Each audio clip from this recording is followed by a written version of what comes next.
সংবাদমেল চলি আছিলে বীৰ লাচিত অসমত আৰু তাৰ পিছত আৰক্ষীয়ে এই মুহূৰ্তত বীৰ লাচিত সেনাৰ যিগৰাকী মুখ্য উপদেষ্টা ৰন্তু পানী তেওঁক এই মুহূৰ্তত আৰক্ষীয়ে গ্ৰেপ্তাৰ কৰিছে। এয়া আমি পোনপটীয়া সম্প্ৰচাৰ এই মুহূৰ্তত দেখুৱাম। আৰক্ষীয়ে এই মুহূৰ্তত তেওঁক হোটেলৰ পৰাই সংবাদমেল চলি থকাৰ মুহূৰ্ততে এই মুহূৰ্তত তেওঁক গ্ৰেপ্তাৰ কৰিছে আৰু এয়া পোনপটীয়া সম্প্ৰচাৰ মই দেখুৱাইছোঁ GS ৰোডৰ পাৰত অৱস্থিত যিখন এপ'ল' গ্ৰেণ্ড হোটেল আছে, হোটেলৰ পৰা এই মুহূৰ্তত ৰন্তু পানীক গ্ৰেপ্তাৰ কৰা হৈছে। আৰু পূৰ্বতে কৈছিলোঁ আমি যিটো অনুমান কৰিছিলোঁ, দাদা কিবা ক'ব?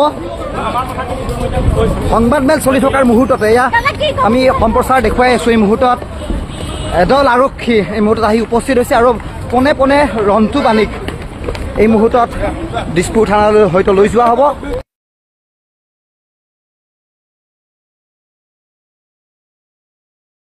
পোনপটীয়া সম্প্ৰচাৰ এই মুহূৰ্তত এয়া দেখুৱাইছোঁ, এই সম্প্ৰচাৰ দেখুৱাইছোঁ GS ৰোডৰ সমীপৰ এখন হোটেলৰ পৰা এই মুহূৰ্তত বীৰ লাচিত সেনাৰ যিগৰাকী মুৰব্বী তেওঁক এই মুহূৰ্তত আৰক্ষীয়ে গ্ৰেপ্তাৰ কৰিছে। ৰন্তু পানীক এই মুহূৰ্তত দিছপুৰ থানালৈ হয়তো লৈ যোৱা হ'ব।